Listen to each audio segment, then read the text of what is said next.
Good morning. I'm GPerrett, and I've got a great project to discuss. Mine, however, is not a product or service to test into the marketplace, but an entire company.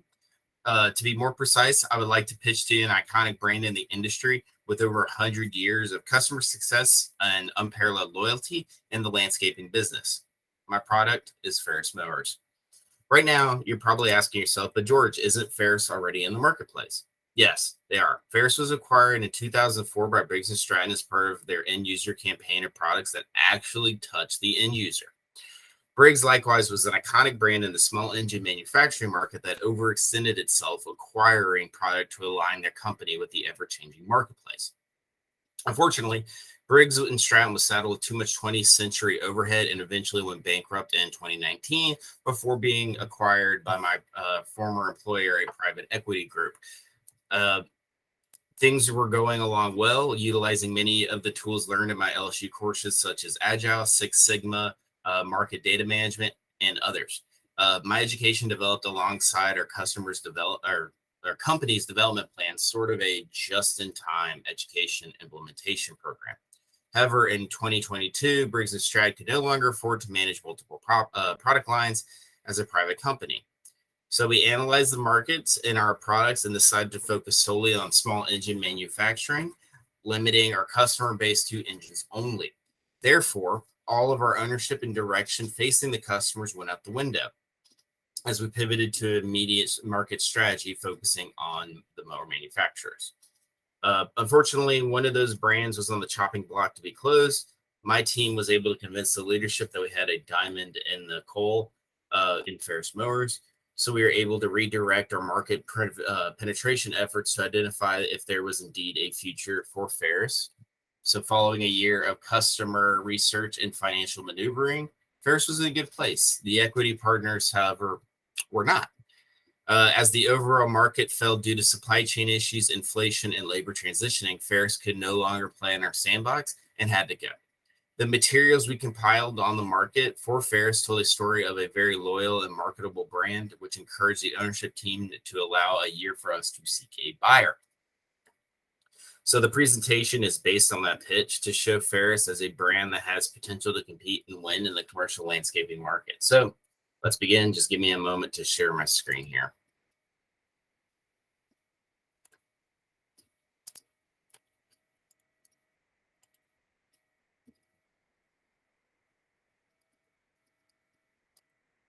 Okay, great.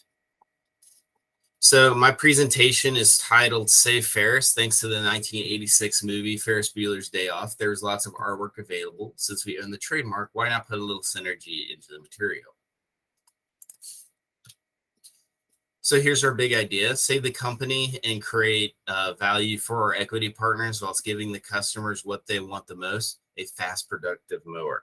Our research showed our key customer segment is a large commercial mower market. Ferris was already in that market, however, beaten up by competitors, not based on product, but by marketing and dealership offerings. The last time that Briggs and Stratton did any research into the market, the key customer segment was suburban males who wanted something comfortable to mow their oversized lawns with.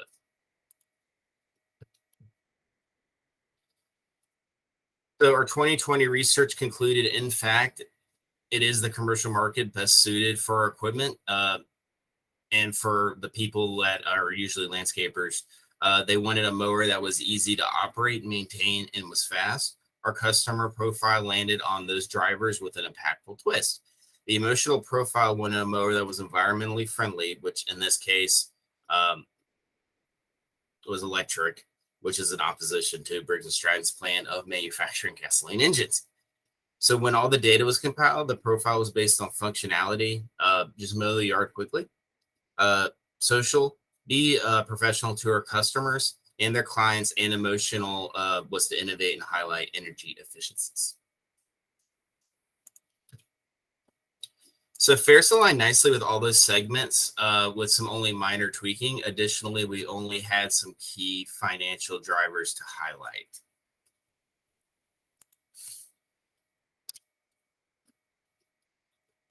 Overall, the company performance to prospective buyers as we search for the right value proposition, that the new buyers could use to grow the business from the start.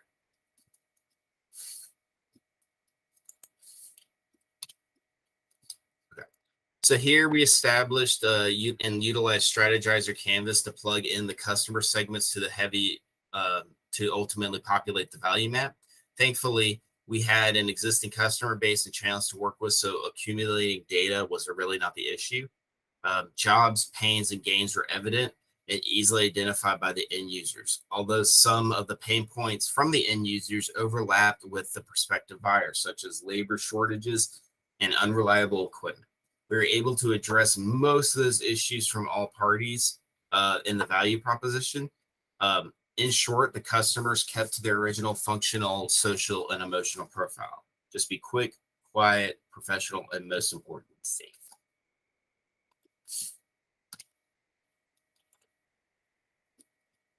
The value propositions shown on the Strategizer value map align nicely with the end user customer segment, as well as the functional vehicle to help us sell the company.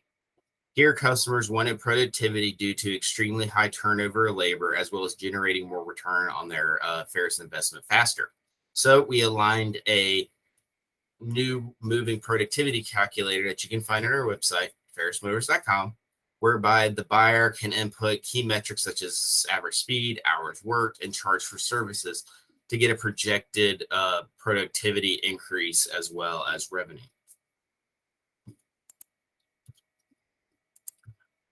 So speed became the key driver in our value proposition. There are other factors such as comfort, safety, suspension, durability, and overall quietness of the machine that were important but to really sell the product, speed was pretty much the main driver. The material captured in the profile and the value map were then loaded into the BMC. Ferris had existing channels and a selling point. Many of those remained in place until a new owner is found. So we are keeping all of our retail and commercial outlets, as well as adding some new ones, such as Tractor Supply with their 1,000 locations around the country. Our customer relationships are also a prize for the new owners. Ferris maintained an 85% or higher NPS score or net promoter score among its customers. Here, customers are asked a simple question annually: how likely are you to refer a friend to Ferris? With that high of an NPS, the brand and their channels were trusted advisors to the end users.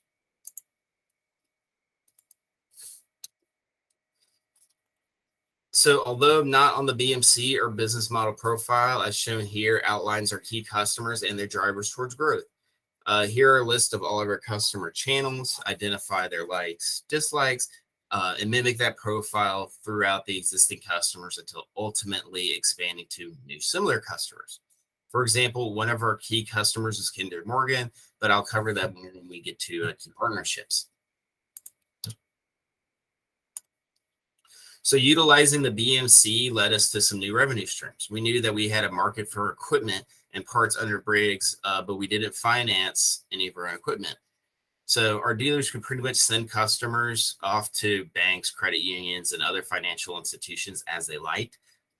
When we did the research and calculations, we found that we were leaving at least $490,000 on the table, as well as multiple opportunities to resell and repurpose used equipment. So here's an example of a revenue stream just for financing. There are multiple streams under finance that we can capitalize on to generate more revenue, including reselling used equipment, equipment upgrade opportunities, and keeps more units on the marketplace. All right, so key resources. To achieve our goal of finding a new buyer for Ferris, we isolated some of the accomplishments achieved under Briggs. Our overall plan at Briggs was to make money for our equity partners, and as such, worked hard to make each division a lean, mean profit center. Old union contracts were eliminated, as well as pensions to drop the labor costs 70%. Additionally, unnecessary plants were closed, and all contracts with suppliers and distributors were renegotiated to help eliminate waste and streamline efficiencies. Adding to those resources was the market potential of the brand itself. Ferris has an already extraordinary loyal customer base and is considered among influencers to be the Rolls Royce of lawnmowers. So All in all, we have a pretty good package to accomplish our mission, and we even have multiple offers in the works already.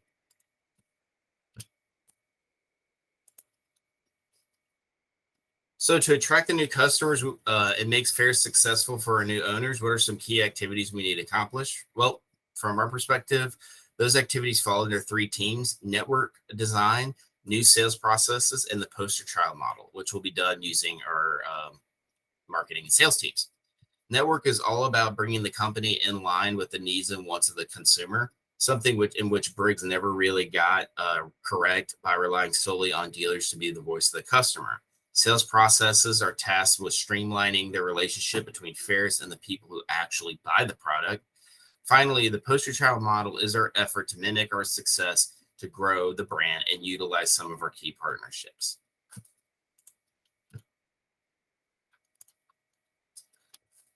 So luckily, we have some impressive key partnerships with our consumers as well as our suppliers. We are able to renegotiate all of our supplier and distributor agreements when Briggs went bankrupt. These consumer partnerships are all in favor of our actions since they greatly reduce costs and cycle time for manufacturing. Some of these key partners include the PGA, although not an official supplier. Most golf courses around the world use Ferris equipment.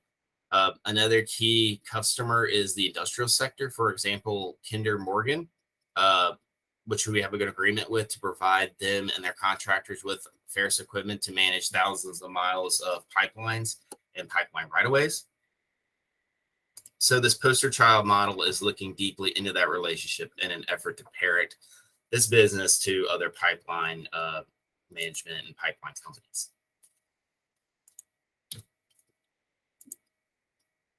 So thankfully, due to our restructuring last year, we are a lean, mean lawn mowing machine. Products, labor costs are 70% lower, supplier costs are 49% lower, as well as numerous other savings in an inflationary period. We are still able to manage costs well below the competitors. Our BMC was modeled, giving us very attractive funds allocation for the future.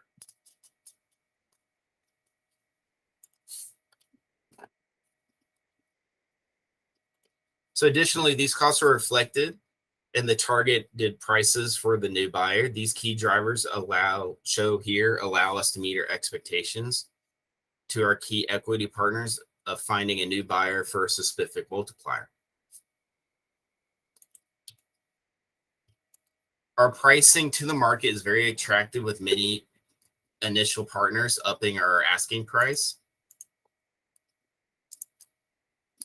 So asking our asking price to chance to take over this venerable, iconic brand.